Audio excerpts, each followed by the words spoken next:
5 August Sheikh হাসিনার দেশত্যাগ ও তার নেতৃত্বাধীন সরকারের পতনের পর আওয়ামী লীগ এক চূড়ান্ত সংকটে পড়েছে।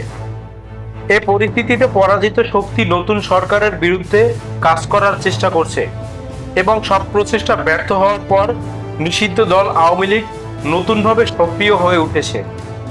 তাদের এখনকার লক্ষ্য হচ্ছে বড় ধরনের হামলা চালিয়ে দেশকে অস্থিতিশীল করে তোলা।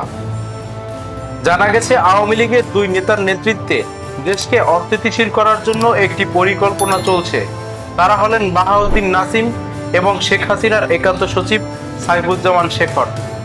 এই পরিকল্পনার অংশ হিসেবে আওয়ামী লীগ গত 8 জুলাই একটি প্রশিক্ষণ কর্মসূচি আয়োজন করেছে, যেখানে 400 জন নেতাকর্মী অংশগ্রহণ করেন। যদিও শেখর এবং নাসিম বিদেশে অবস্থান করছেন, তবে আওয়ামী লীগ নেতা সোহেল রানা এবং শামীমা নাসরিন শম্পার নেতৃত্বে এই নাশকতার ছক বাস্তবায়ন করা হচ্ছিল। তাদের পরিকল্পনা ছিল শাহবাগে জনসমাগম ঘটানো এবং শেখ হাসিনাকে দেশে ফিরিয়ে আনার জন্য ষড়যন্ত্র করা। এছাড়া তাদের পরিকল্পনায় আরও ছিল ষড়যন্ত্রের মাধ্যমে দেশকে অস্থিতিশীল করে শেখ হাসিনাকে দেশে ফিরিয়ে আনা।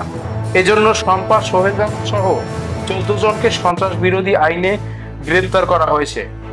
ইতিমধ্যে আরও বেশ কয়েকজনকে গ্রেপ্তার করা হয়েছে এবং আরও অনেককে গ্রেপ্তার করা হতে পারে। আইন শৃঙ্খলা রক্ষাকারী বাহিনীর উচ্চ পর্যায়ের একটি সূত্র বিষয়টি নিশ্চিত করেছে। সূত্র জানায়, প্রশিক্ষণের জন্য কনভেনশন হলটি ভাড়া নিয়েছিলেন শামীমা নাসরিন শম্পা। তিনি গোপালগঞ্জের বাসিন্দা এবং আওয়ামী লীগের রাজনীতির সঙ্গে জড়িত। তিনি জনশক্তি রপ্তানি প্রতিষ্ঠান চালানোর আড়ালে কনভেনশন হলটি ভাড়া নেন।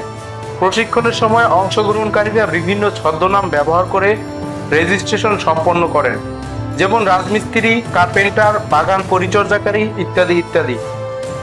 এ বিষয়ে পুলিশ তদন্ত শুরু করলে কনভেনশন হলের ম্যানেজার, যারা বিষয়টি জানতেন, তারা তদন্তকারীদের সামনে সবকিছু প্রকাশ করেন। গোয়েন্দা সংস্থাগুলির কাছে প্রথম তথ্য পায় এনএসআই এবং এসবি। পরবর্তীতে ডিবি পুলিশ শম্পা ও সোহেল রানাকে গ্রেপ্তার করে। তাদের বিরুদ্ধে সন্ত্রাস বিরোধী আইনে মামলা করা হয়েছে। এছাড়া প্রশিক্ষণের বিষয়বস্তুতে অন্তর্ভুক্ত ছিল দলের নেতাকর্মীদের কার্যক্রমের গতি বাড়ানো, রাজপথে নামা, দেশকে অস্থিতিশীল করার জন্য লোকজন কোথায় অবস্থান করবে, কিভাবে আত্মগোপনে থাকবে, কিভাবে যোগাযোগ করবে এবং জনসমর্থন বাড়ানোর মতো বিষয়গুলি। গোয়েন্দারা আশঙ্কা করেছেন 29 জুলাই থেকে 8 আগস্টের মধ্যে বড় ধরনের হামলা হতে পারে। এ সময়ের জন্য আইন শৃঙ্খলা বাহিনী সর্বাত্মক প্রস্তুতি নিচ্ছে। ডিএমপি কমিশনার শেখ মোহাম্মদ সাজ্জাদ আলী জানিয়েছেন, তাদের অপতৎপরতা সম্পর্কে তথ্য পাওয়া গেছে এবং তারা ইতিমধ্যে বেশ কিছু ব্যক্তিকে গ্রেপ্তার করেছে। পুলিশ আশা করছে ষড়যন্ত্রকারীরা সফল হবে না।